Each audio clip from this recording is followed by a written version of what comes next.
What is up, everybody? Wednesday night, we are right back in your lives 2 days after our last show. I told you it is going to be coming at you hot and heavy this week because training camp kicks off on Sunday.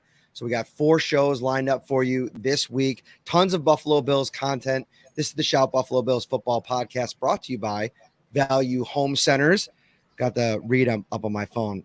Rookie move here. I couldn't get it up on my screen, but customers can shop anytime at valuehomecenters.com. Buy online, pick up today, or find a huge selection of products that ship to your local store from our warehouse, Values Warehouse, for free. I was up against the gun. I had to get back to the house by 8:30. I pushed it back a little bit. I did get here just in the nick of time. I didn't have my headphones. It's all a mess. It always is. What's up, Ryan Talbot? How are you, buddy?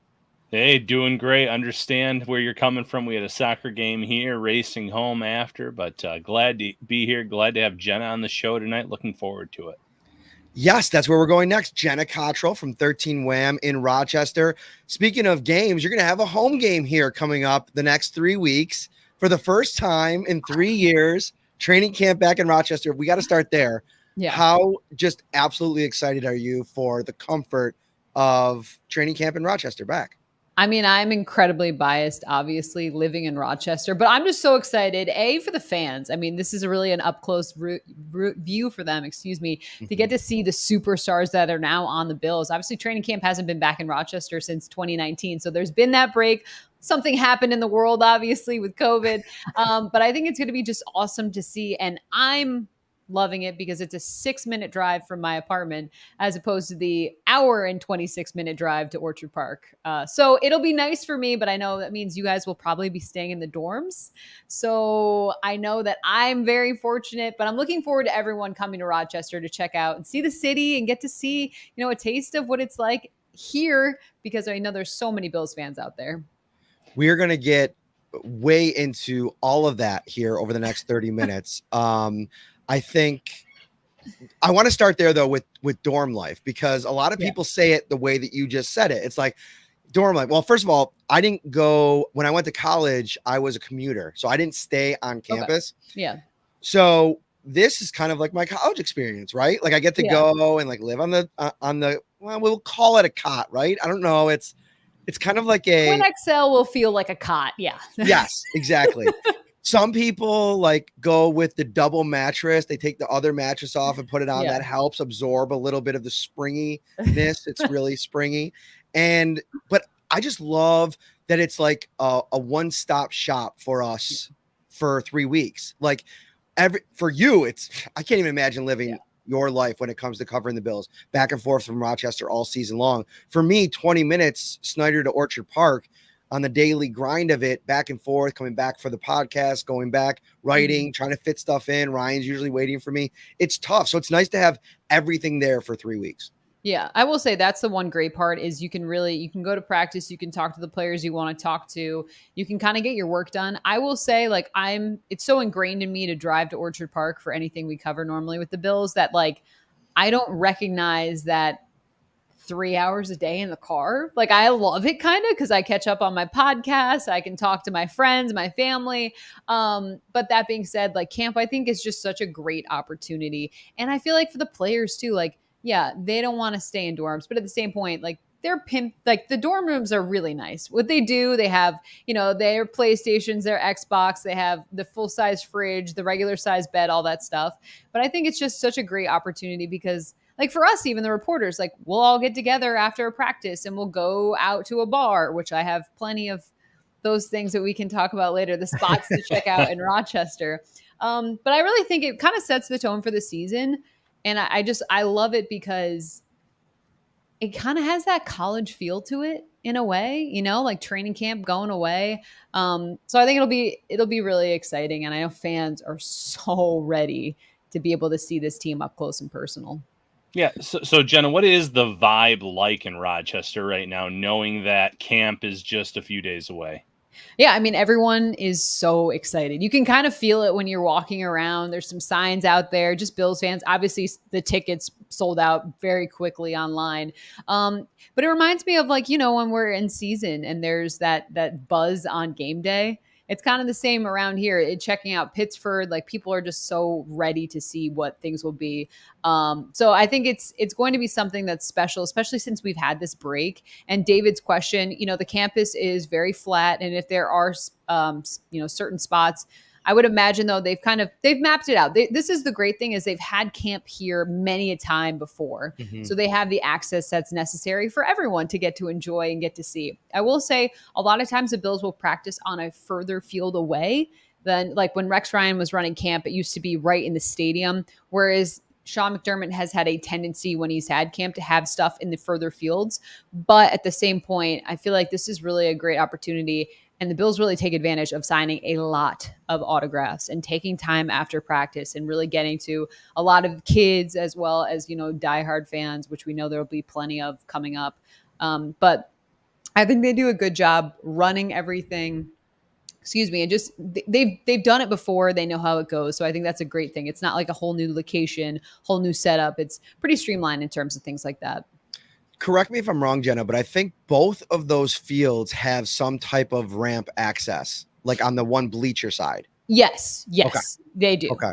To my knowledge, which I'm pretty sure. Yeah, I want to say yes. But that being said, I think if you were to, if you're going to go to someone, they have the staff there to help and to facilitate in any way possible. They want to make sure that everyone can see. So I know that'll be a priority for the staff involved as well.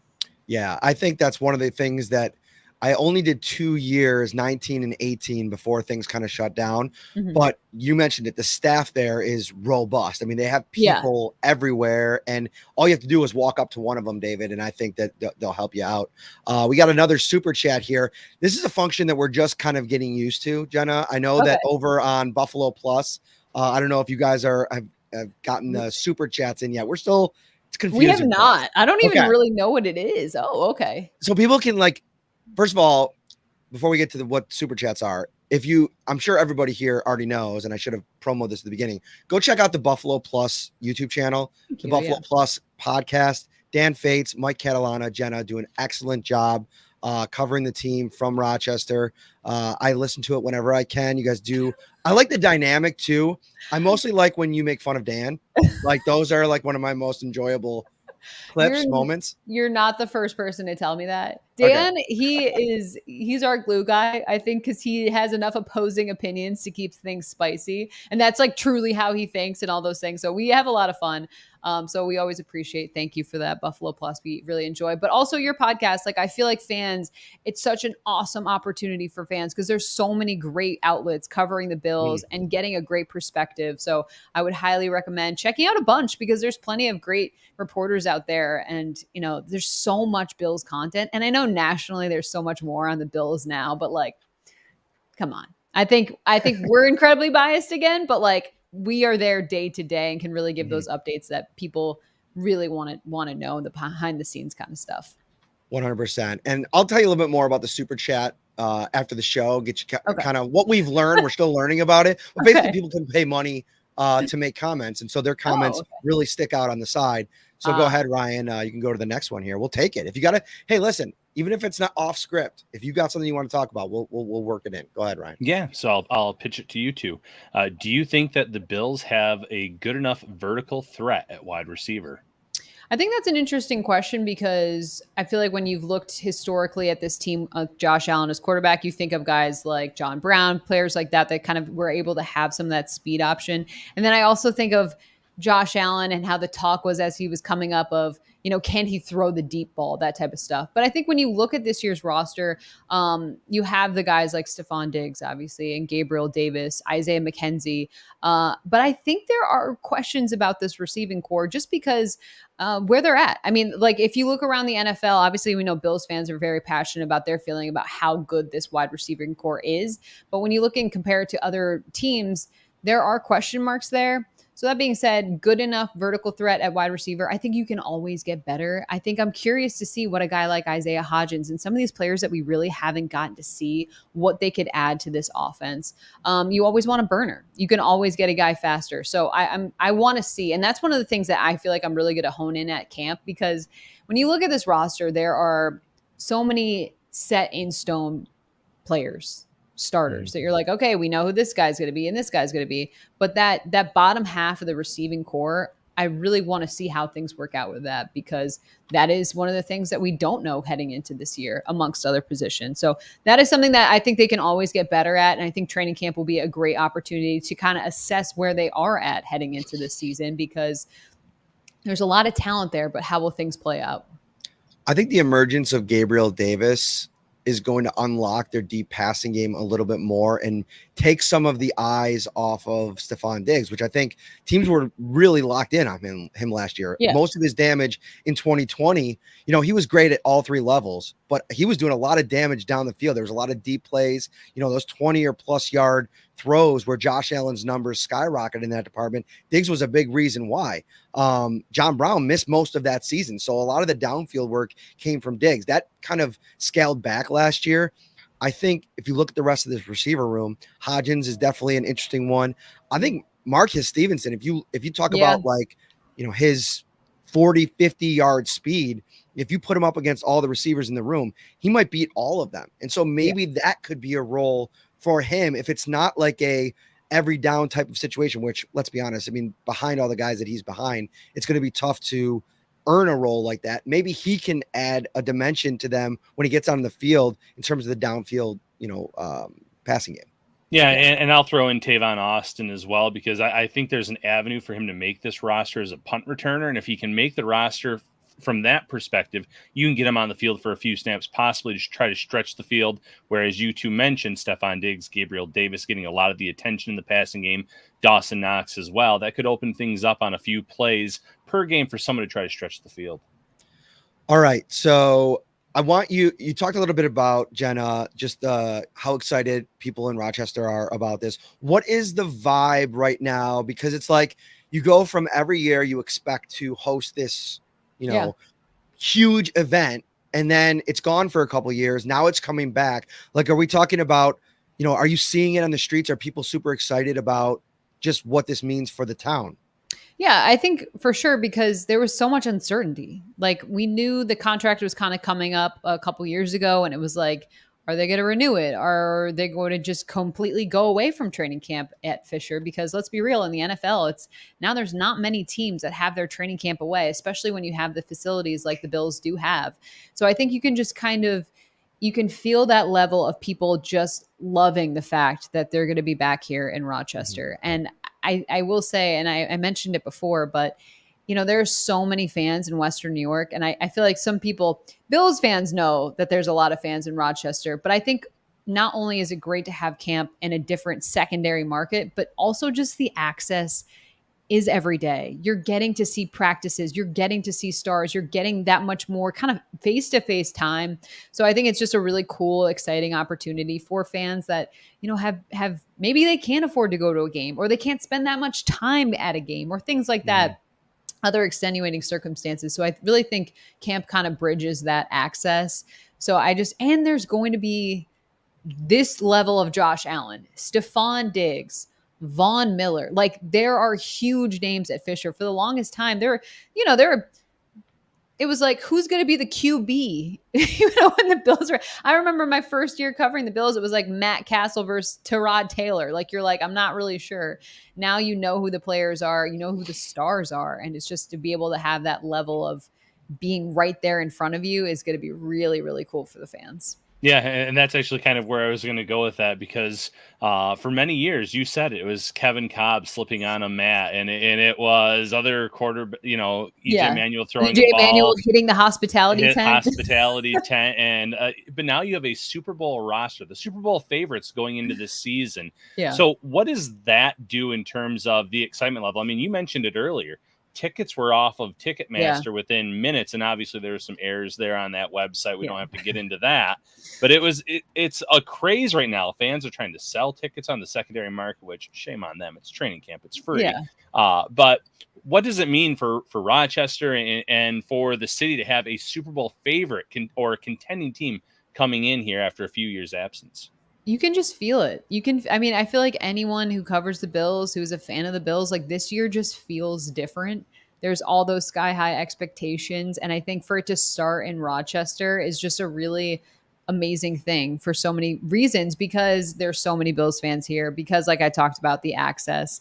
And I think like Rochester really wants to shine. I mean, I'm really excited for you guys to get here, because I know you've been here before, but at the same point, there are just so many great spots, and I want everyone to learn about the secret gem that is Rochester. And I think through having Bills camp here once again, it'll just be, it's going to be awesome. I know I sound like a broken record, but I just think it's such a great experience for so many people out there to get to have this ability to go to camp and to, like you said, the tickets are free. I know some people had issues getting tickets, and that was a nightmare for a lot of people. But at the same point, it's just a unique, special opportunity. And when a lot of other teams don't have the same thing, I just think it's another thing that kind of sets the Bills apart, and kind of that hometown feel that we all in the area really appreciate about the team. You mentioned just the star power, and that was one of the things I did want to talk about. And we'll get to it later, but I think it's interesting. Like, take Josh Allen out of the equation, because what is about to happen with him at this training camp is maybe the biggest thing in franchise history. I mean, this is the bona fide, if not number one quarterback or player in the NFL. He's definitely in the thick of the conversation. As good as Jim Kelly ever was at his height, at his peak, it was never like this. There was always Elway. There was always different Marino. now too. It's so right, different. 100%. But I'm wondering, Von Miller and Stephon Diggs, where did they rank for you guys? Because like LaShawn McCoy was a superstar when he got to Buffalo, right? Like, you could tell there was a certain hype around him when there was autograph signings for him. It was a big deal. But I think that there's an argument to me that definitely Miller, but Diggs too. I think they're bigger stars. Yeah. I think that to me is the real difference from training camps in the past to now, is just the ascension of the team, and how long will those autograph lines be? They were already really long, but when you have guys like Von Miller, multiple Super Bowl champion, future Hall of Famer, a guy like Stephon Diggs, like, it's just going to be, I feel like everything's going to be turned up a notch. And I think it's great for the fans too, because like we talked about, I mean, there's been some pretty subpar, mediocre Bills teams that have come through Fisher. And this is kind of the new chapter, the new era of this team. And, you can have a lot of training camps. Rochester's hosted a lot before, but to have the guys that they have now on this roster, and just what that means, is just unbelievable in terms of where this team has come. And even, it's funny for me, like, when I first started covering the Bills, Rex Ryan was the head coach, and I'd be like, oh yeah, I cover the Bills, and people would be like, oh, how was that? And now it's like, oh, how is that? Do you talk to Josh Allen? And I'm like, yeah, we get to interview him. And like, it's everyone. It's my friends' mothers, all my guy friends, my girl, like, it's everyone who's just like, this team, that's unbelievable. Your job must be so cool. And I'm like, yeah, it's pretty dope. Not gonna lie. Jenna, you called Rochester a hidden gem a few minutes ago. So when fans are there for the day, training camp wraps up, what are some things for them to do? Restaurants to check out? What should they, maybe 2 or 3 must stops for them if they have time in a daily basis in Rochester? I'm showing my phone, and my screen is very dirty, but I wrote down some spots. That's a legend. All right. Can we get a post on WHAM that we can point people to for this? You just upload your list. I might do I might do a notes app. It's that important. Okay. Beautiful. No, I love food more than I think I love sports. And what I love about Rochester is there's so many great spots, and like, great food. Like, I don't like when people are pretentious about food, like, oh, you have to go to this really nice restaurant. Like, you can have great food anywhere, and I think that's one of the amazing things about Rochester.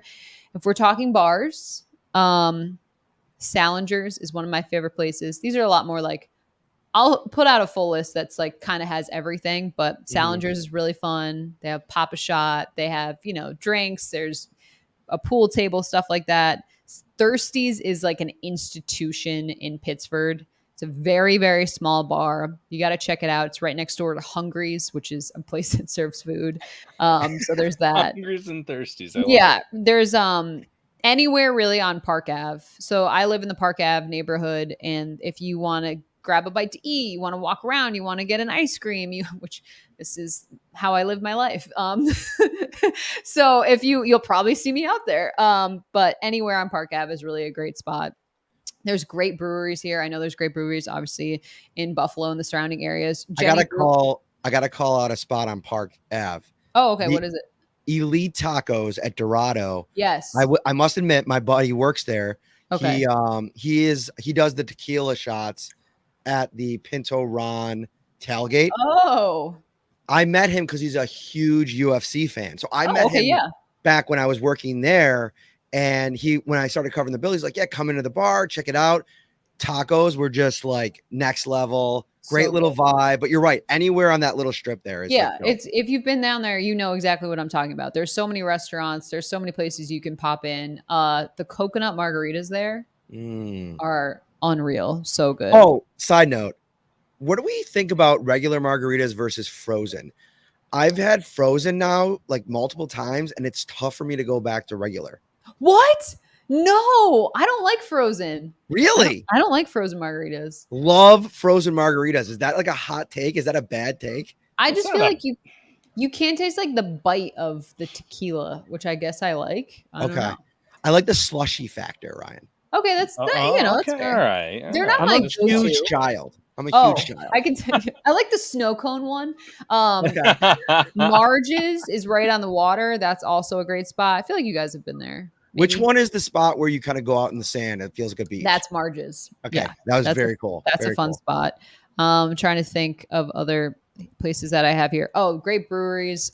Jenny Brew House is the one. You might have seen pictures. It kind of overlooks High Falls. There's like a waterfall in the middle of downtown. K2 Brewing is one of my favorite spots. They have a bunch of great beers, great food. Jenny Brew House has great food too.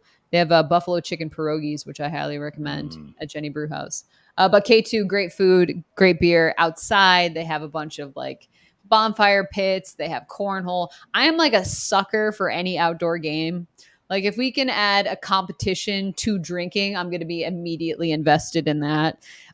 Pittsford Pub is another spot that's like a really popular hangout after Bill's camp because they have a nice patio. They have a full kitchen. Donnelly's is another spot. It's a little bit away, but it has really great wings. You guys are getting the goods here, man. Oh my gosh. Great I'm telling you. And then for dinner, my favorite place in Rochester is called Good Luck.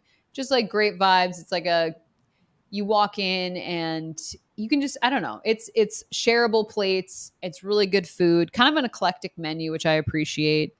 Ice cream, Pittsford Dairy. Yeah, I was gonna say that place looks just. Do you guys have Abbott's too? No, but I've been because it's in Rochester, right? Okay, yeah. Abbott's frozen custard, also amazing. Very good. And then coffee / lunch spots, Village Bakery, great sandwiches and salads. Cafe Sasso, which is my favorite place. And then Mellow Coffee and Kitchen. They have a spicy egg BLT that will change your life. Wow. So I'll post the full list. And this is just spots that I really enjoy going to. But like the way I like to enjoy my off time is by eating and drinking.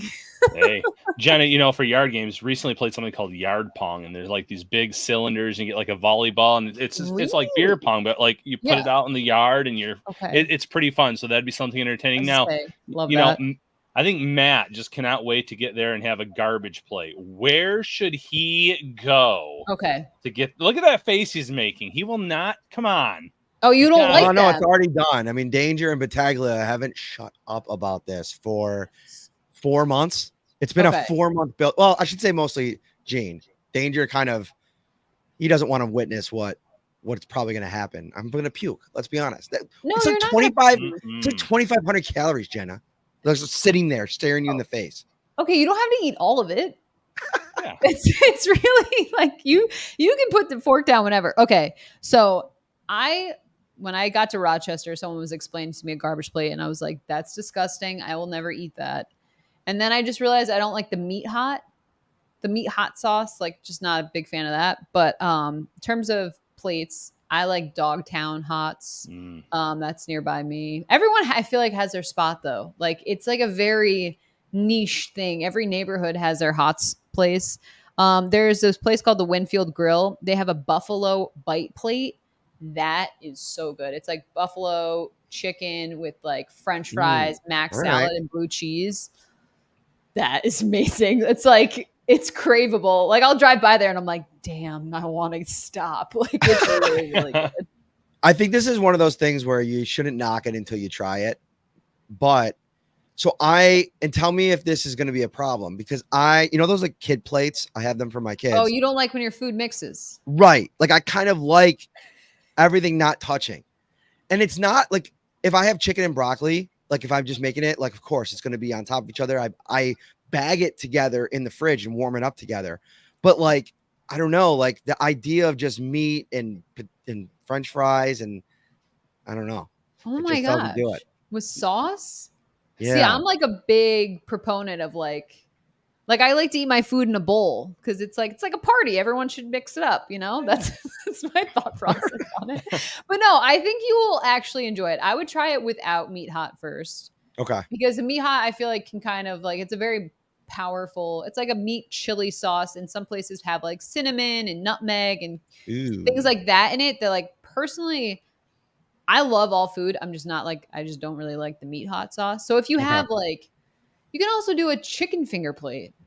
You can do like, you know what I mean? You can really mix it up and make it your own. That's what I love about like a garbage plate. And I'm telling you, when you're like a couple beers deep and you see that sign that says Hot's Place, you're gonna be like, yeah, tell the Uber driver, I'm going right there. It's really, it is really good, but it's not like, you won't feel amazing about yourself after. You're not going to be like, that was an awesome decision. But you'll be happy in the moment. We'll put it that way. All right. So it's going to happen. I've already agreed to it. Yeah. So I will give a full report after the deed is done. All right. Before we get you out of here, let's get to football for a second. Let's start with what you're going in, like zeroed in on the most. Like, what do you think, like looking at this team now, there's not, like, we've talked about it, right? Like doing a 53-man roster projection for this team is boring because you got 3 or 4 names that are kind of in the mix, right? Everything else seems like it's kind of figured out. So what are you looking for the most when you get there Sunday, and then obviously when the pads come on? I'm just kind of curious how this team will handle the expectations of this season. And I don't know if that's something we'll see. I feel like that'll be kind of like a maturation thing through camp. But the Bills haven't had pressure like this in a very long time. I know a couple years ago, they kind of came out of nowhere. Last year, it was like, oh, okay, we'll see if Josh Allen can really take that step. And then now this year, I mean, we have bona fide superstars. Von Miller joining the team. There's a tremendous amount of pressure on Josh Allen, but also on Sean McDermott and the coaching staff. So I want to see how they approach that level of things, and to see if I see it and feel like a different kind of vibe with the team. They've always been so homegrown, very down to earth. I'm curious if that will change because of the expectations changing and things along that line. Because the roster is kind of boring. I'm curious to see what Kyer Elam will look like. I mean, we don't really know the status of Trey White, how he is doing. There's Dane Jackson as well, but as a first-round pick, there's a tremendous amount of pressure that comes with that. I want to kind of see where he's at camp. And then I'm curious to see about James Cook. I mean, look, he's going to look great darting through the backfield without any pressure, but I feel like the Bills running back situation, obviously Devin Singletary kind of found a groove at the end of last year. But at the same point, I think it'd be silly for them not to kind of want to boost that position and have more effective play from that spot. So those are kind of the things I'm looking out for. But just in general, we were talking about actually on the Buffalo Plus podcast of like, are the expectations of being Super Bowl champs a good thing or a bad thing for the Bills? And Mike, Dan, and I kind of disagreed on where we saw things. But I mean, this year there's just so much on the line. And obviously we know in the NFL, the window is very short. So I'm curious to see how that will affect even the mood and the vibe of training camp, and if there will be anything that kind of feels different. One thing real quick, Ryan, before we get to that final talking point, because I think some of the stuff that you just brought up is really interesting, because like we did a show on Monday talking about, we had a full segment about how are Bills fans handling the hype, right? But like at the same time, how the team handles it is going to be more important. Right? Yeah, exactly. And the thing that's interesting about last year's team, and I know it's year to year, like you talk to coach, you talk to a player, they're going to tell you how much year to year. You can't really extrapolate too much based off what happened. It's going to be a different team. But I do think that the core of this team going through the real rut that they were in midway through the season last year, win, loss, the loss to Jacksonville, the really bad moments of the middle of that season, the way they turned it on, the way that they finished the season, I think that the core on both sides of the ball, they have this ability now, or this confidence level, that no matter what happens in a game, we feel like we have enough talent to win. And now they have more talent on both sides of the ball. Correct. I agree with that. My question or my thought process was the fact that, with the Super Bowl expectation, I think people equate that to perfection. And as we know, there's no such thing as perfection in the NFL. There are always, and you mentioned it, I mean, some of the issues, losing to Jacksonville, embarrassingly so. Like, there's going to be ruts that happen throughout the season. I completely believe that this Bills team has the confidence and the talent to get through all those things. But, when you have a guy like Ken Dorsey kind of taking over, will we see a regression? I think outside the narrative will be kind of more panic if we do see that. Inside the room, I think it'll be a different feel. But I think this team is mature and they're prepared to handle the ups and downs of a season. I'm just curious or interested to see if things don't go exactly according to plan, how the reaction outside the locker room will be.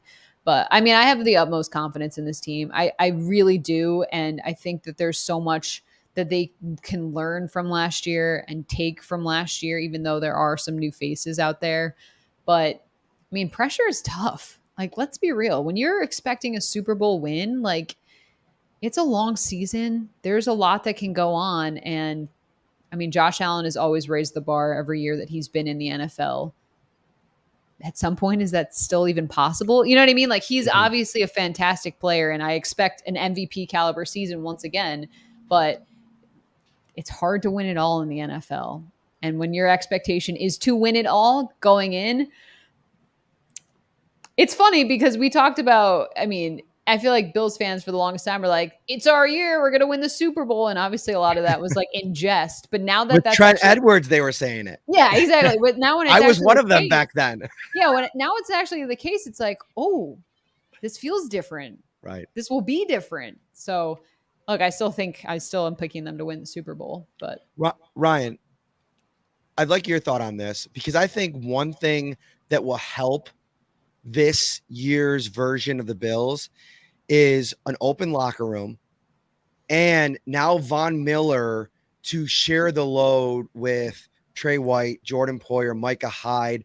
I feel like the weight of the responsibility on the defensive side of the ball with the media and just taking credit or praise or criticism for good or bad games, it can get spread out a little bit more. And now Von, he's a guy that's seen everything in this league. I think it takes a lot of pressure off a lot of those other guys. Yeah, I think that's a great point. And listen, I felt bad at times last year for Micah Hyde and Jordan Poyer. I felt like they were the two that were always thrown out there on those Zooms post game.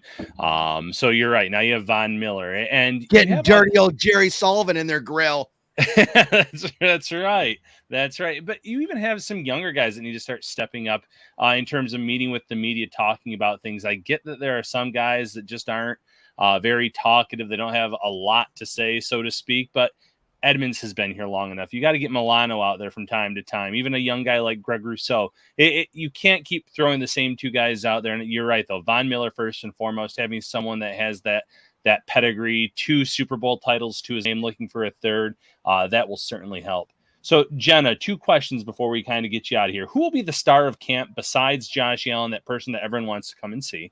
We'll start there.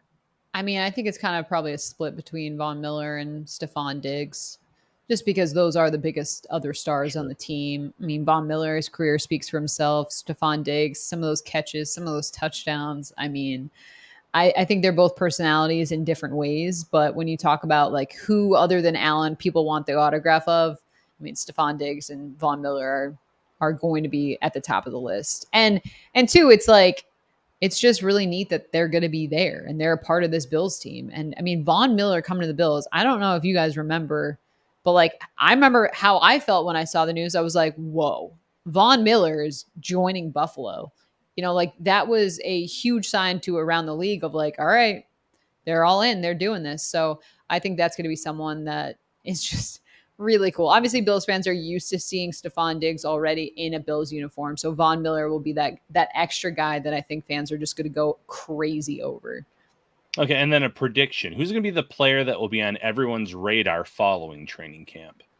All right, we had this discussion on Buffalo Plus.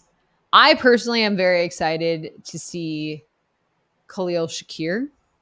I just want to see what he can do. I've heard amazing things from people around the league. Like, I'm curious what that will be like in terms of what he'll be for the Bills. Now he's a rookie, so I don't know. But yeah, Cook, the running back, I think people will be very excited for him because, like I talked about, I mean, I think that they want some more, presence from that position. And I think when a draft pick is someone they're already going to have a lot of eyes on, and then just when no one's playing defense, it's really nice to break off a 90-yard run, stuff like that like catches people's eye.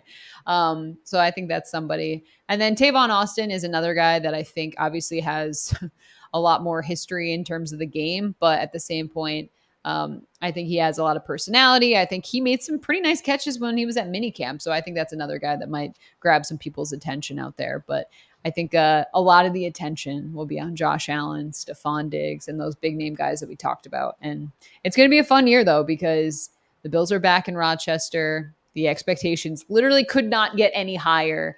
And we know it's just going to be this year all about Buffalo. I was having a conversation recently with another reporter in a different market, and he told me that he was talking with an offensive assistant coach for the team that he covered back at minicamp, and it was just kind of shooting the ones, if you will. And he basically said people are going to be scared to play the Bills defensive line this year. Like, that's the vibe in the league right now. And of course it's Von Miller, right? Yeah. But I don't think enough's been made about some of the other players that they've brought in. I was watching that video that the Bills put out the other day of Ed Oliver and Tim Settle. It was a goofy video. Yeah. Oliver was playing the guitar and they were the vibe in that room is going to be totally different. Like the Von Miller joking around about wetting the bed as a kid. Yeah. And he was joking around and he got one of the other guys. I can't remember if it was Oliver. Somebody said, yeah, I wet the bed too. And then he was like, oh, no, I didn't really wet the bed, but good to know that you did. There is this looseness. And oh, by the way, that's not even involving Shaq Lawson and Jordan Phillips, who I think bring a whole nother looseness dynamic to this line. Yeah. The upside for this group is that should be off the charts as well. I mean, we're talking about Josh Allen, like off the charts expectation. I have the same one for this defensive line. Well, and think of how long we've gone without saying that. Jerry Hughes was one of their most disruptive guys last year. And Jerry had a fantastic career. Obviously excited for him to be back in his home state of Texas, but that was, I think, what was holding this team back in some ways, with just that inability to get consistent pressure. But yeah, I think I have not covered any other NFL team, but I'm always struck by how much the Bills get along with one another. And I'm always it's just such a different feel to, I've covered other teams, obviously, as well, not in the NFL, but just other sports. And I just feel like that's so unique. Maybe it's because it's Western New York. There's it's a blizzard in November to March. But I think that always bodes well too. And I think that's a piece of going to camp is all right, you're all together. You're, in this separate space, you're playing cards, you're getting to know each other, you're building the foundation of a new team and a new year. But yeah, we also are going to have, what can this defensive line do? And that's something that's great looking forward, because we just haven't been able to say that in a couple seasons or even longer than that. This has been awesome having you on. I've been really jacked up about Rochester. Whenever everybody like family, friends, people on our baseball team, they'll come up and be like, oh, you're getting ready for camp. Now you have to go and stay up there. And I'm like, yeah. And they're like, oh man, how's that? And I'm like, I love it. Outside of the, of course, living in the dorm room has its by the third week, I'm like, okay, this is good. That's everything else about it. I love Rochester. I love the dynamic of camp. Having a training camp without fans, I don't ever want to do that again. So knowing what's coming, and now knowing that it's fully back to normal with autograph sessions and the fan games and everything. I'm so pumped up, and you got us more pumped up. So great job. All right. We're so excited. I feel like the city, the area, like we're so ready to have everyone back. And I just think it's going to be such a celebration of like where this team is, where the community is, and just like honestly, the vibes are going to be great. So I can't wait. It's going to be a lot of fun. All right, before you get out of here, a couple things I want to get everybody to do. Like our channel, and then go over to Buffalo Plus, like their channel, subscribe to both. That way, when you subscribe, you get a little ding every single time when we're going live, so you can watch all the shows. It's great content. It'll, we're going to fill you up here over the next couple weeks. You're going to be, we're talking about garbage plates. You're going to be absolutely stuffed on Buffalo Bills content. And so, Jenna, let them know what you guys got going on, where they can find you, everything like that.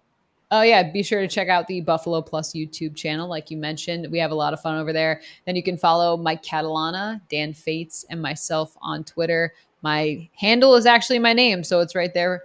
We keep it easy for you. We have plenty of coverage. If you're in the Rochester area, be sure to watch 13 WHAM ABC. That's channel 13. We'll have plenty of reports coming up from camp. Again, we'll be there every day like you all. I know it's going to be a lot of fun. So we're just looking forward to it. And as always, I appreciate you guys having me on, because I just think it's going to be a lot of fun. We'll spread this. I know I keep saying like the good vibes, but I know it's just so many people are looking forward to this summer, and camp is right around the corner. Jenna Cottrell, get some sleep. You're going to need it. You guys too. Yes, we will. Take care. Thank you. Thanks, guys. Bye. Yeah.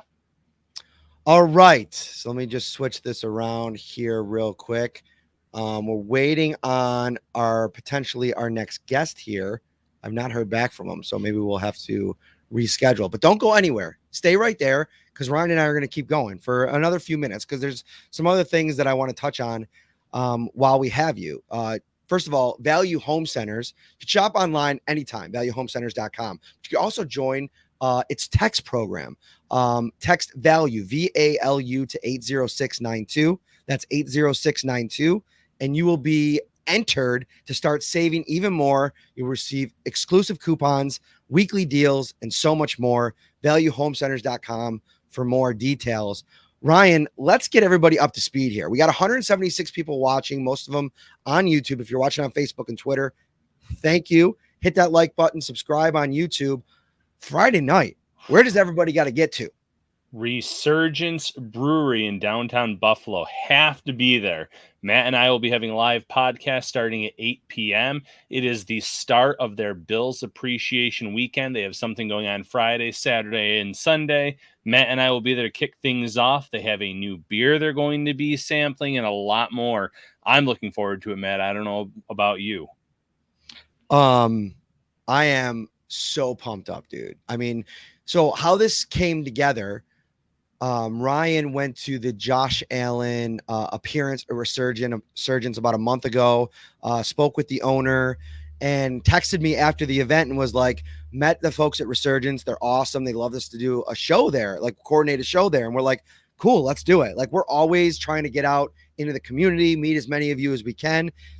And I went out there last week to kind of check out the digs. I've been there many times. I knew what the place was like, but I wanted to just see tech-wise what we could set up. And, man, I'm so excited for it. Check out this lineup, Ryan. So we got me and you, obviously. Then we're bringing in heavy hitters. I tweeted out, joked yesterday that it's fitting that this week was the home run derby, because we got the big bats coming out on Friday night. Josh Reed, Channel 4 sports director. Jeremy White, co-host of the morning show over on WGR 550. John Scott, Spectrum Sports, Buffalo, and then Del Reed, the Bills Mafia OG.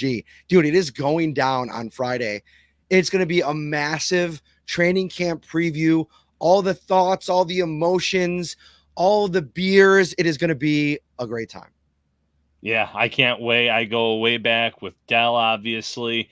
I've known him for a long time. Excited to see him. And then obviously excited to see all those other Bills media members that we've gotten to talk to over the years that we'll see at training camp. So Bills fans, if you can be there, join us live.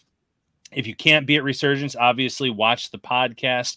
We'll be streaming on all the same platforms that we usually do. We'll be here on YouTube. We'll be on Facebook. We'll be on Twitter. So make sure you are locked in Friday night, 8 p.m.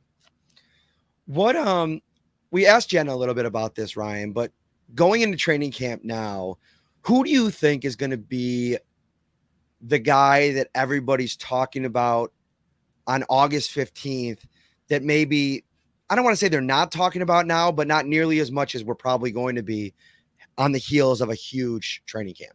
I'll go one on each side of the ball. I'll start with Jamison Crowder on offense. I know the Bills weren't as involved as heavily out of the slot last year as they had been in Cole Beasley's first few years. But this is someone that's been very productive out of the slot in his career, and he's entering a situation with the best quarterback of his career. And, we've already mentioned earlier on the show, you have so much attention that's going to be paid to Stephon Diggs. You have so much attention that's probably going to be paid to Gabriel Davis coming off of that playoff performance that he had. Dawson Knox. You have to account for the run game, and obviously Josh Allen can hurt you with his arms, with his arm and his legs. So I just think Crowder's that guy in the slot that's going to get a lot of run, get a lot of opportunity. And no disrespect to Isaiah McKenzie, I think he's going to get his opportunities too. But Crowder, I feel like, isn't getting talked enough on offense. Defense, Daquan Jones. I think that this is someone that the Bills have been missing the last few years in the middle of that defense. Stout run defender, someone that's going to open things up for the linebackers behind him, allow them to make more plays. He's going to make life easier for Ed Oliver next to him.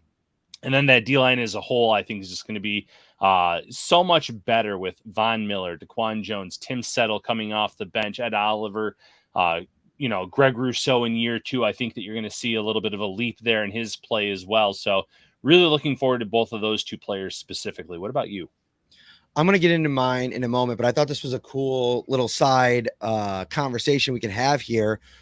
Who do you guys think the fans will want to meet the most? Who do you think is going to have the long lines at training camp? I think the longest line outside of Josh Allen, obviously, is probably going to be Stephon Diggs, because Von Miller is like a superstar, right? Like, he is so big time. But look, when he signed with the Bills, one of the first things that he said was like, it took a guy recruiting him as big as Mr. International Stephon Diggs. I mean, guys in the league look up to Stephon Diggs, idolize Stephon Diggs. So I think the grace period that's existed between when the Bills traded for Diggs to when fans really can kind of have access to him is just going to create this and he's so good with that side of it, right? Like the interaction with the fans, the back and forth. I think he'll have a lot of fun with it. The viral moments, if you will. I'll tell you right now, I'm going to be glued on any Diggs fan interaction because I think it's going to be really interesting and fun to watch.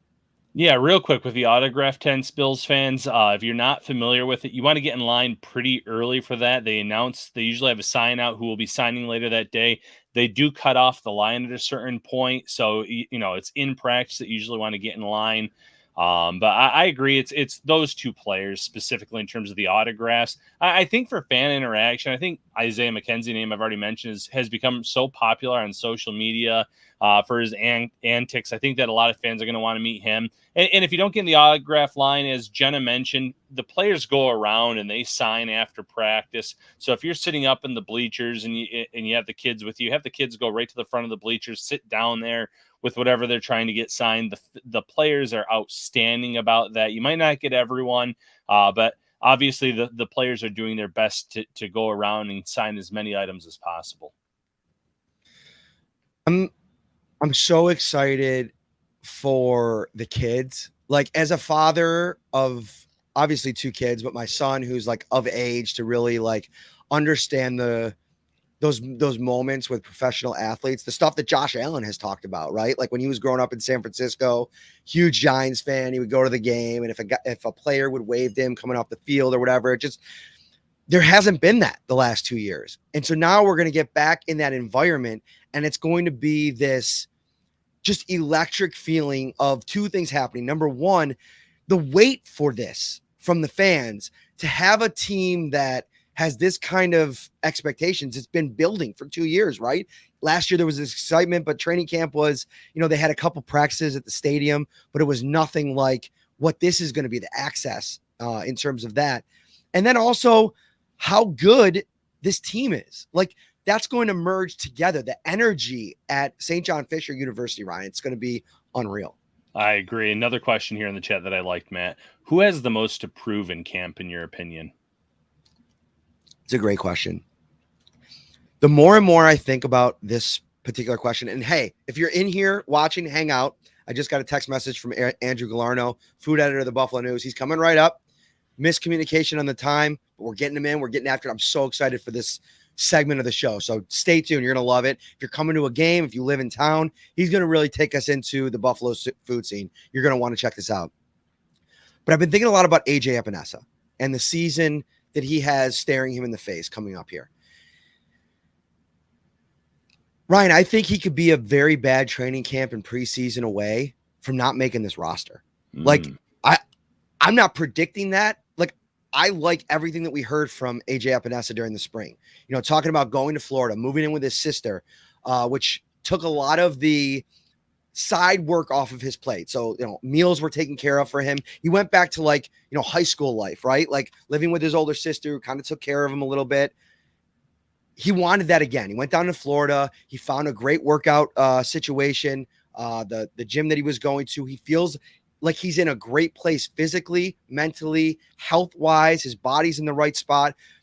All the chips are on the table for him. So if you're talking about a guy that needs to prove it or you're going to lose it, he's in that spot. They have guys that can play inside and outside across their defensive line. I mean, dude, go back and watch 2 years ago, that Washington tape. Tim Settle was an absolute monster rushing off the edge. I mean, he can play one tech in this league, and the dude can get it done on the outside. So if AJ Epinesa doesn't prove something over the next month and a half, there may just not be a role for him. Yeah, I think that's a great option. In terms of a player who's a lock to make this roster, but I think has a lot to prove out of the gate, it's Kaiir Elam. I think there's a lot of pressure on him to either be cornerback 2 in a situation where Trey White is able to play sooner rather than later, or he's fighting for cornerback 1, cornerback 2, along with Dane Jackson. Either way, there's high expectations on him to come in and perform right out of the gate as a rookie. In terms of players fighting for a roster spot, it's Zach Moss at the running back position. Listen, they have Singletary, who hit his stride late last season. They drafted James Cook. Zach Moss was not drafted that long ago in the 3rd round. Has failed to live up to expectations, was coming off of a pretty serious injury 1 year ago, but he needs to have a good camp to show that he should be that 3rd running back, to show that they should make some kind of role, carve out some kind of role for him. Wide receiver, Marquez Stevenson needs a big camp, a lot of drop issues. The speed's there. That's the trait that I think the Bills would love to have, someone that can get behind defenses. But if you can't catch the ball consistently, 1, you're going to have trouble getting on the field, and 2, you're going to have trouble making this team. I know people are going to hate on this, but it's a huge preseason training camp for Cody Ford, right? I think we're going to get to the last week of August, and there's going to be a lot of people changing their tune on Cody Ford. I'm calling that now. It's a little bit of a hot take. I've been on the Cody train for a while, and I know a lot of people get really upset about it. I just think that everything that he's done over the last, since the start of last season, turning off his social media, moving away from like the noise of it, something that I think can really creep in on a young player. Like that could really affect you. He's talked about like bouncing around all these different positions, dealing with the injuries. All these things have been kind of working against him. I think he's done a really good job at stiff arming a lot of the distractions out of the way. And now he's been able to focus in. It seems like personally, like if you follow him on Instagram, it seems like he's really happy. He's really content.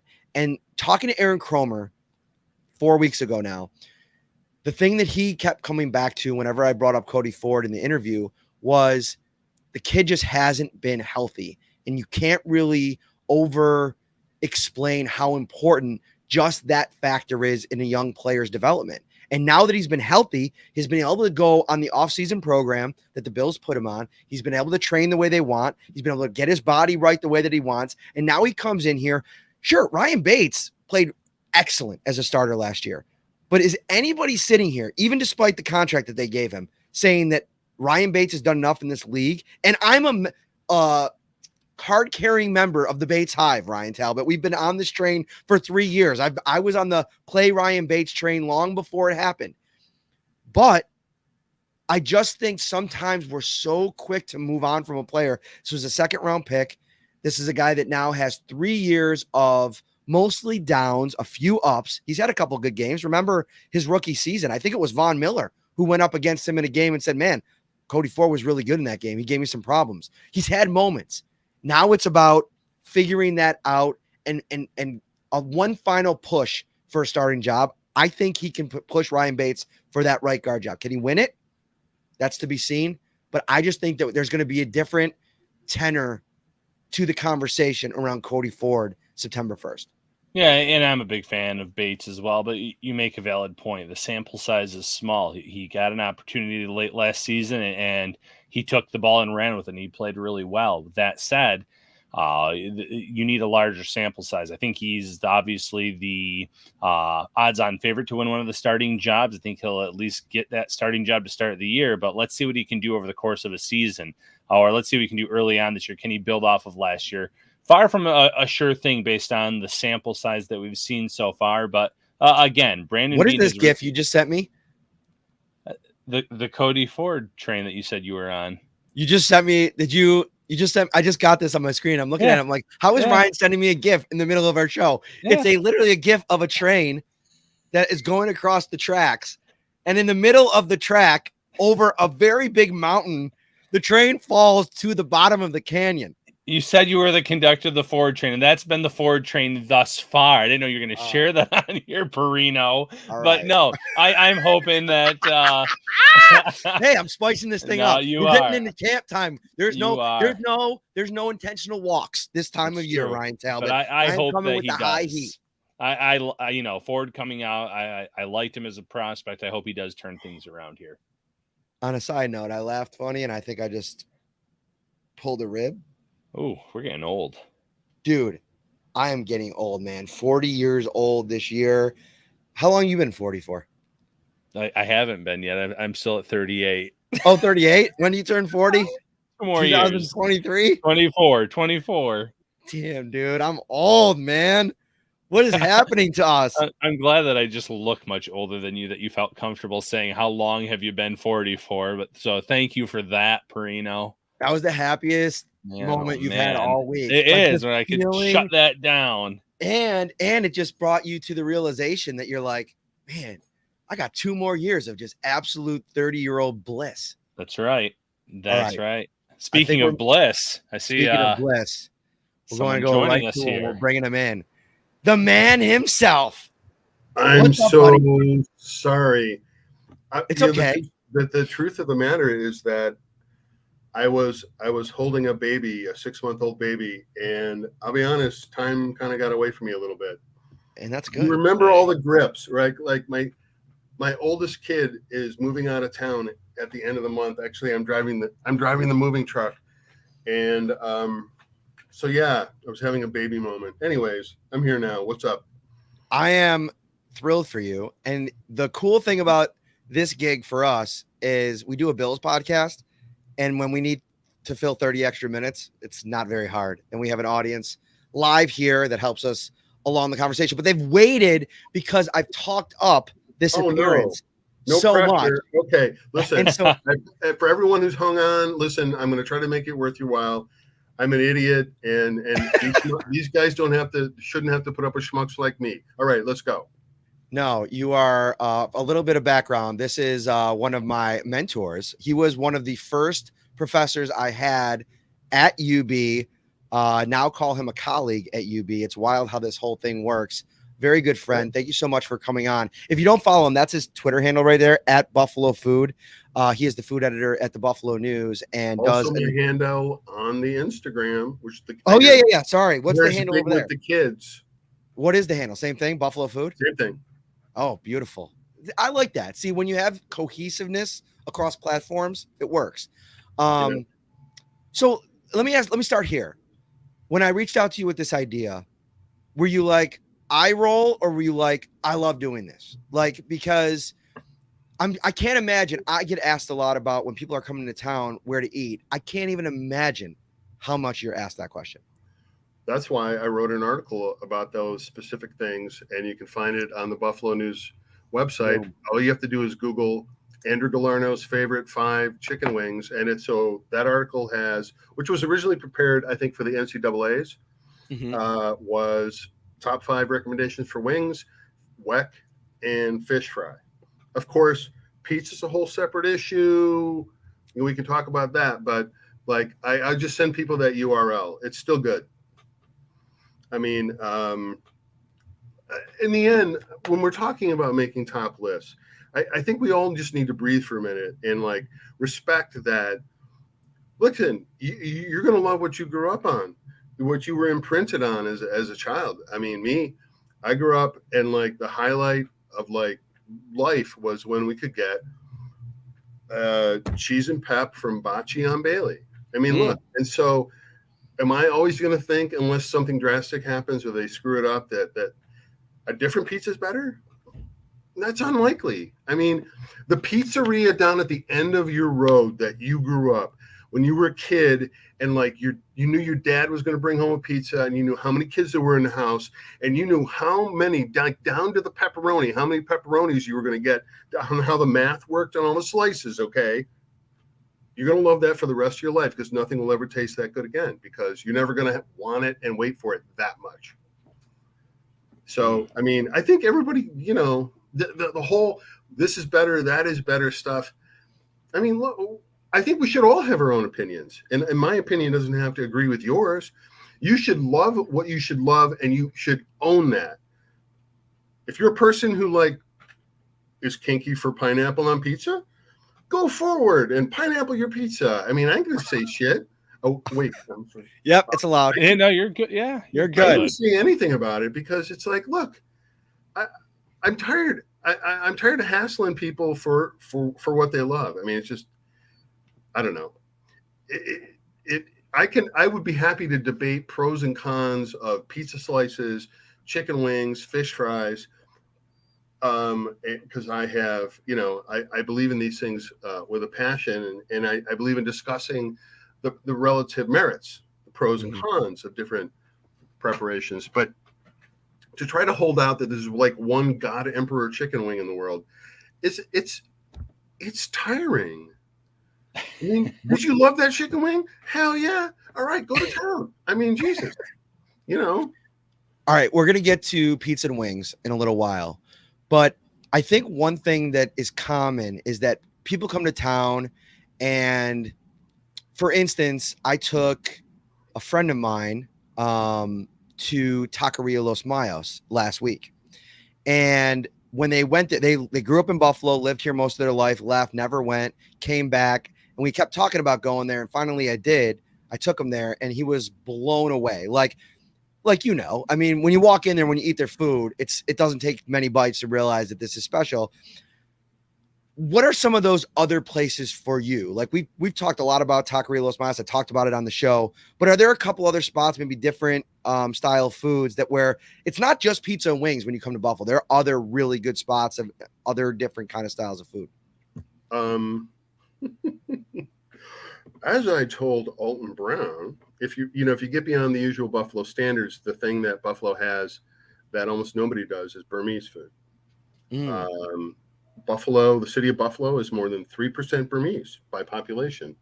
And people are always like, really? And I'm like, yeah. I mean, the federal resettlement programs, a lot of those people open restaurants. So there's the West Side Bazaar at 25 Grant Street, excuse me. They're expanding next year. The West Side Bazaar is to a larger spot on Niagara Street. But for the time being, 25 Grant Street, they're closed Mondays and Sundays. But you go in there and you can find, among other things, the only dim sum, that's the little dumplings and stuff, the only dim sum offerings in Western New York that is actually made on premises. It is my understanding that all the other places that are offering dim sum are to some degree using product that was trucked up from Flushing or whatever, which doesn't mean it's bad or poisonous or anything like that. I'm just saying it's not as good as what you can find at West Side Bazaar, which also has one of the only sources of Ethiopian food. Definitely the only South Sudanese, and some like brutally honest Thai food.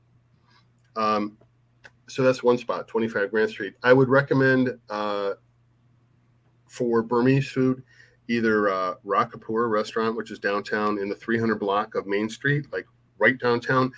It's in the same building as that Mon Ami French Cafe right across from the cathedral. Mm-hmm. So, tea leaf salad, Burmese curries, noodle salads, things like that. So things that aren't necessarily, of the Asian persuasion.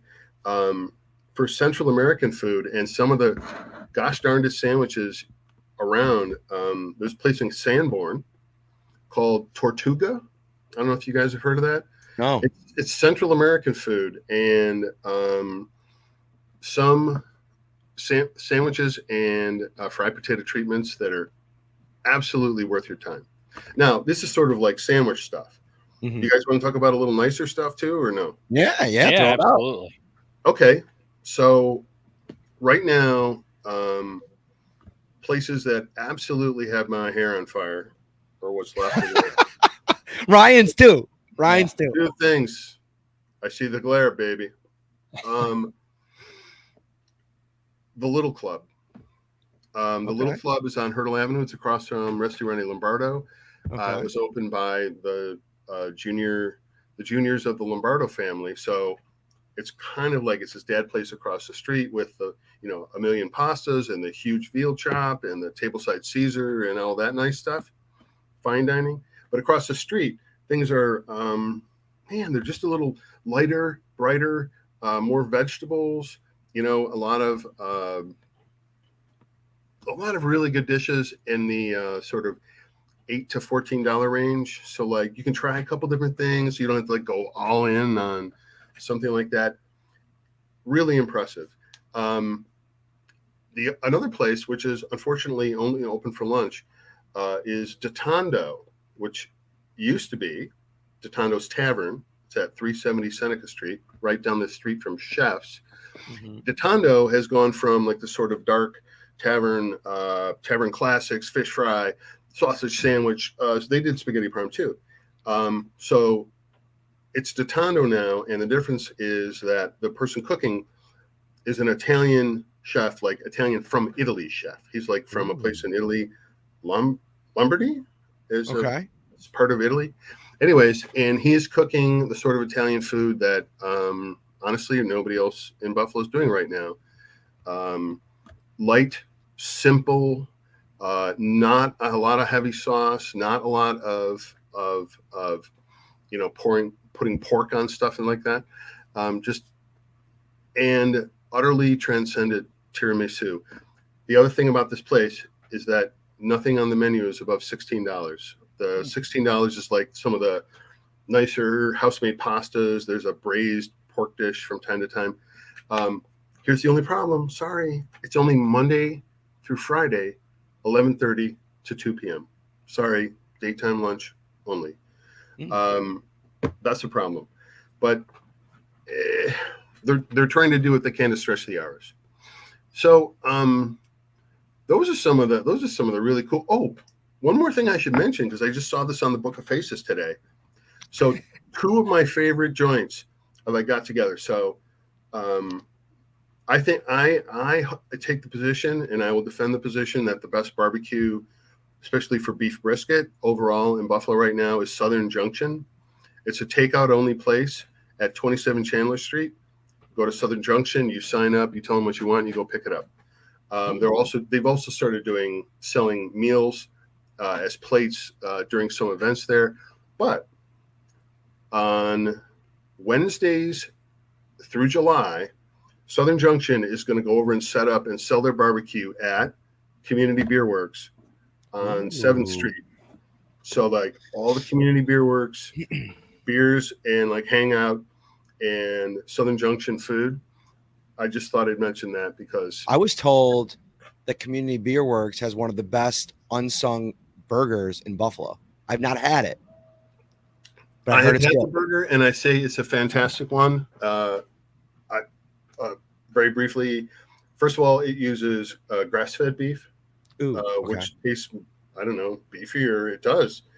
And so they use Plato Dale beef, and they're using a fresh roll made by, I'm glad you mentioned this, Dopest Dough. That's awesome.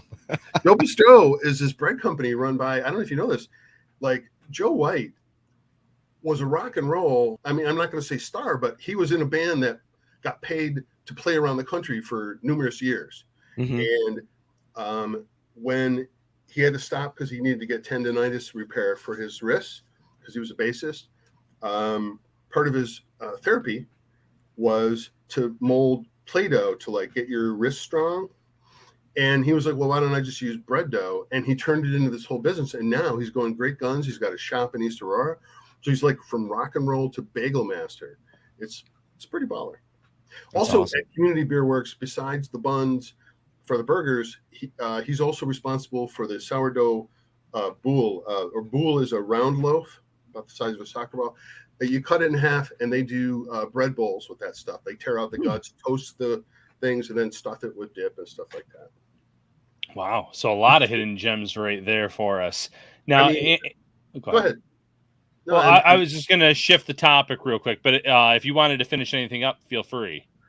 Nope, please. Okay. I could go on forever, unfortunately. So I know you said, you like what you like and own it, but there's always the great wing debate in Buffalo, and trying to come up with a top 3, a top 5, it can be challenging with larger groups, but we thought we would try it tonight. For me personally, Bar-Bill is at the top of the list. I love something, first of all, about their blue cheese just in general, but then the Cajun honey butter barbecue, that is my go-to wing there. I love Elmo's as well. That'd be up high on my list too. But, in terms of your top 5 spots for wings, where would you go and maybe why? Well, look, my 5 are not going to match your 5. And if they did, the world would be a boring place. I grew up eating Duff's Sheridan Patio. I also own a Duff shirt, but I thought it would be a little rude to wear it on this podcast. So I go to Duff Sheridan Patio. I go to Elmo's for double dip Cajun. I go to 911 Tavern when I'm not in a hurry and I can wait for as long as it takes, because if you're at 911 Tavern, you got to wait as long as it takes. I've been pretty attached to the McCarthy's wing, but Gene McCarthy's, Old First Ward. But my top recommendation to people these days for like visitors to town, they have one shot, they have like time for one meal, and if you want real buffalo wings and whack in a tavern setting, Kelly's Corner. Every time, if you want to feel like what it's like to be in a Buffalo tavern and actually get good food.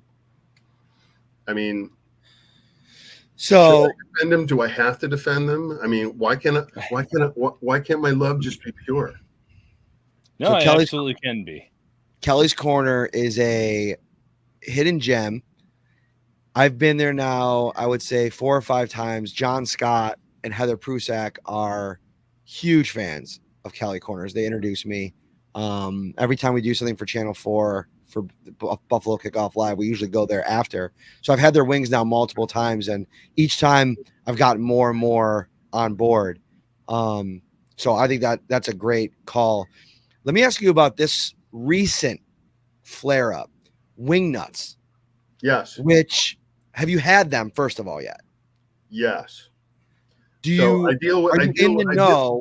with the subject of wing nuts in another article where I outline what I would suggest are worthy subvariants of the buffalo wing worthy of recognition. The Cajun double dip is a subtype, subcategory, subspecies of buffalo wing. It's not a classic buffalo wing. They did something else, but it's related and delicious, but distinctive, and they did something to it. I draw this distinction because I reject that just putting a different sauce on a wing makes it different. Oh, great. You have blueberry peach sauce and you put it on a wing. Congratulations. You didn't invent anything. You put a sauce that was different on a wing. So I did an article on what I call the, trenchant subspecies. And one of them is wing nuts, because wing nuts is a coated wing. It's not a buffalo wing purely described. Okay. Is it delicious? Yes. I've had them. Do I like them? Yes. There's plenty of other occasions in which I will take the occasion to take, what's essentially fried chicken and dunk it in sauce and eat it. Why not? It's delicious. Now, the guys from Barstool Sports came into town and declared it the best chicken wing in the universe. God bless them. They're entitled to it. They can call it whatever they want. I don't have to agree with it, but I mean, I'm not there to knock it either. I mean, it's a distinctive wing that was successful enough that the business, the entire wing nuts business, was purchased by the Munch Buffalo people, and they are basically going to be the couple that did wing nuts in the first place are still going to be working, but they're going to be working for somebody else doing wing nuts.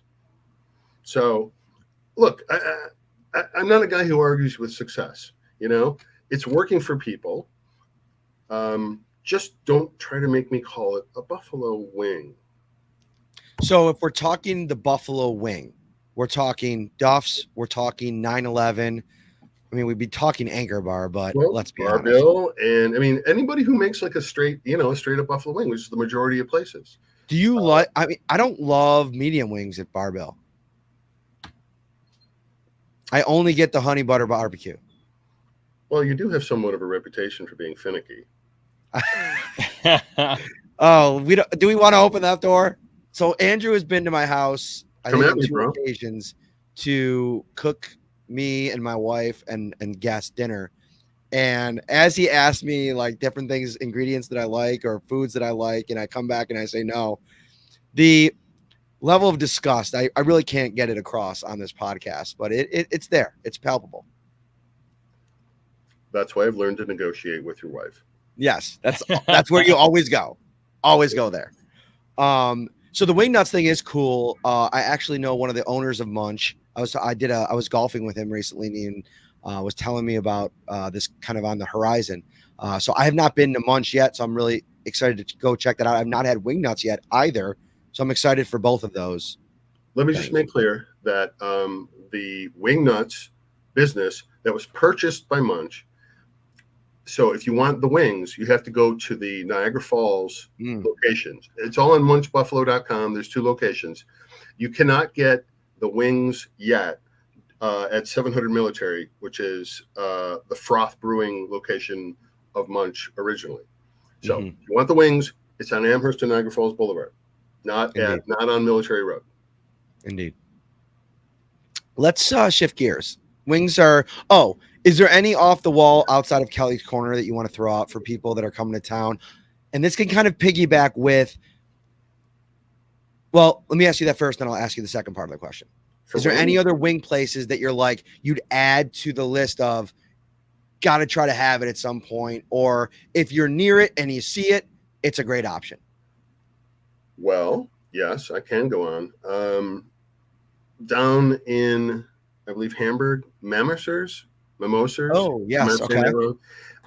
They have a distinctively fired up and dry style, which I really kind of like. The Yelling Goat, Lancaster, they're making a chicken wing that they're seasoning with Ethiopian spices, a bear spice mixture. This is the only leftover of when the same restaurateurs used to run an Ethiopian restaurant. The only thing that's still Ethiopian in their restaurant is these chicken wings, and they think they're darn tasty. At Falafel Bar, the Mediterranean place run by an Israeli chef on Sheridan Drive, he fries chicken wings and then he coats them in a Yemeni green hot sauce, which is like a really spicy pesto.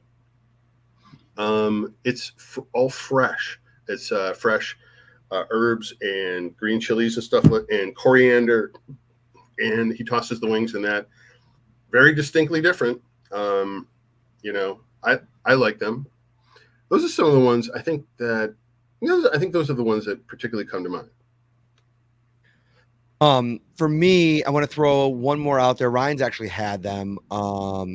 So it's kind of a two-part. Sunny Reds, we've done a live show before. They're awesome wings. They have like their specialty is the Eric Wood wing, which is kind of like a Parmesan. Again, not in the traditional buffalo wing category, but it's delicious. They do a really good job cooking them.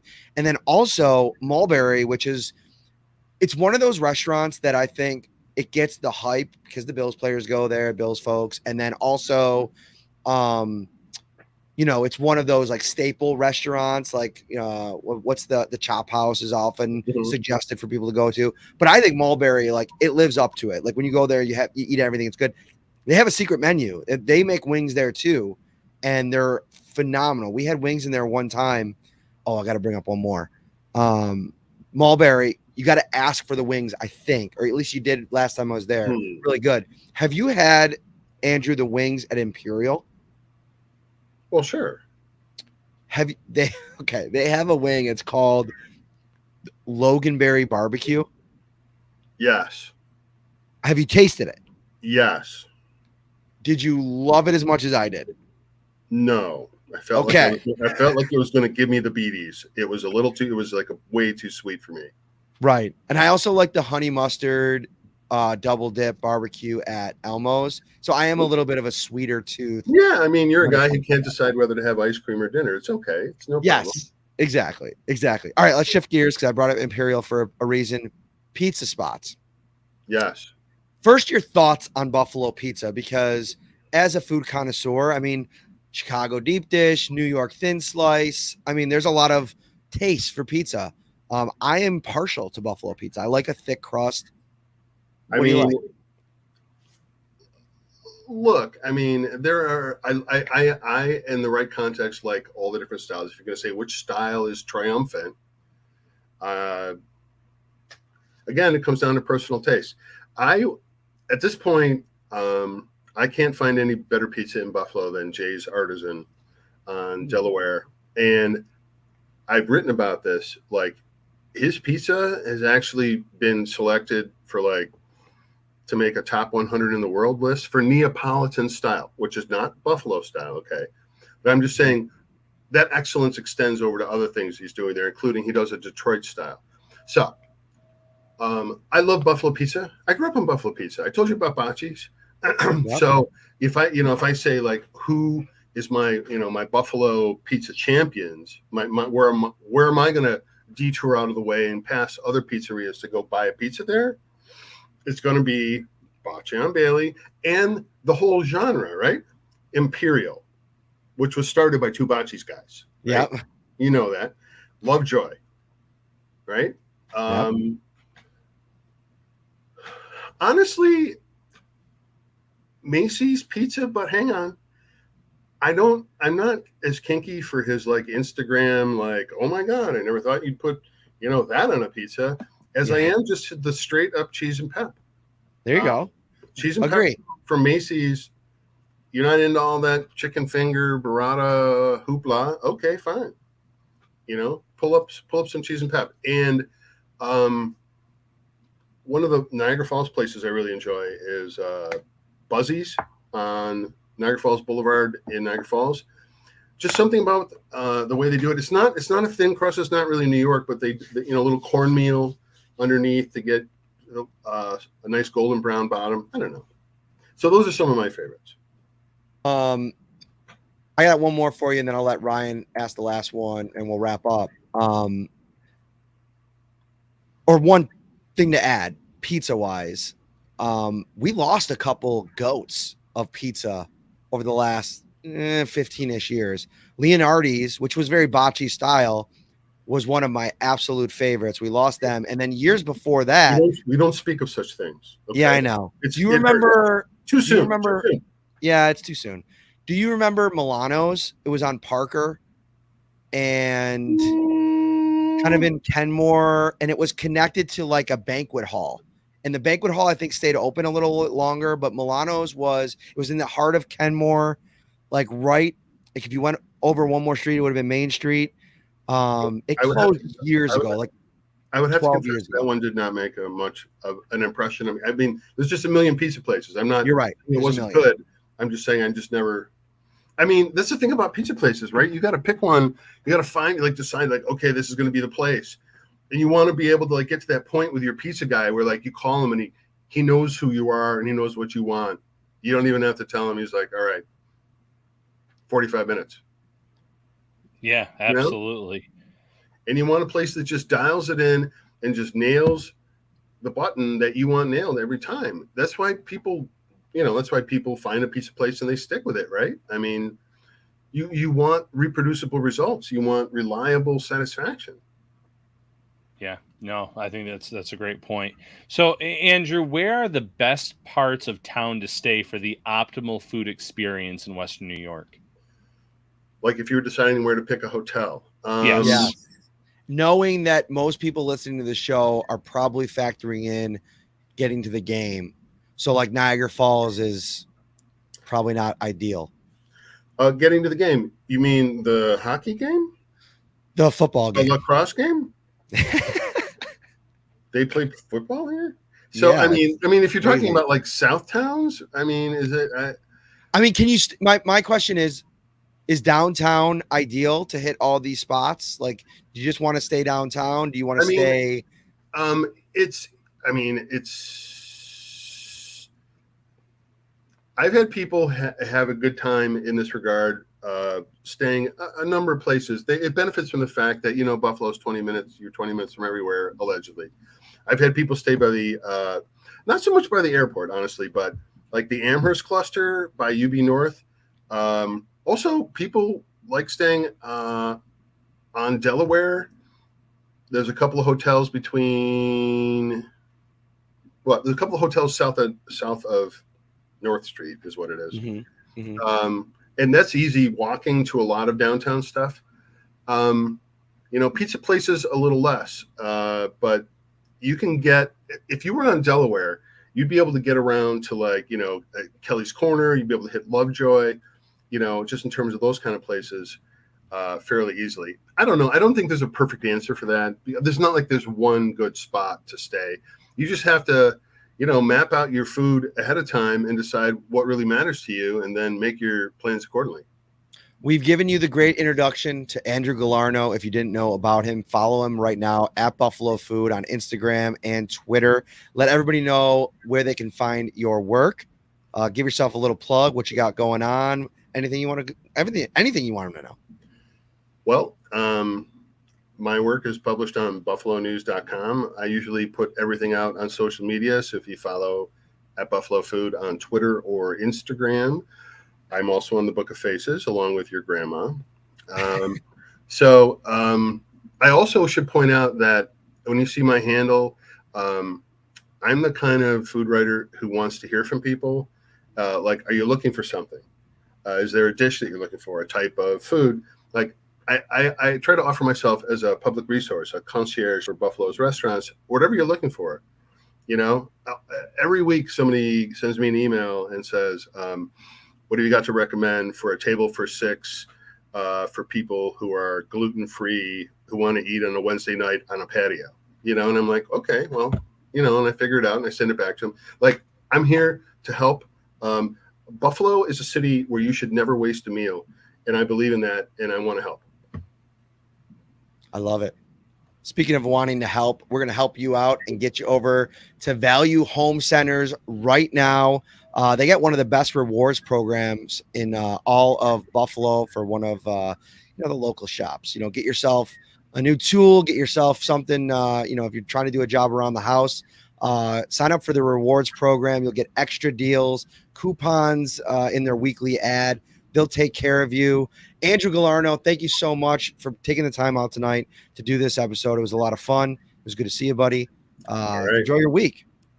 Stay hungry, guys. We will. We'll stay hungry. All right. For Ryan Talbot, Andrew Galarneau, I am Matt Parrino. We'll see you back here. Don't miss it this Friday night. Ryan Talbot, let them know where they can, what's coming. Resurgence Brewery, Friday night, 8 p.m. Bills fans. Be there, meet up with Matt, myself, some other Bills media members, and more. They are displaying the Bills Zubaz throne, which they had out for that Josh Allen meet and greet NFT event. So you can see that firsthand. I did not sit in that. No, I didn't. Did you request that as your seat for the pod? I didn't know. No, but I'm sure it'll be out there for everyone to see and to sit in. So Bills Appreciation Weekend, be there. All right. For Ryan Talbot, I'm Matt Parrino. I can't wait to see you, buddy. Live and in person. When we get together, we have a good time. See everybody Friday night. Take care.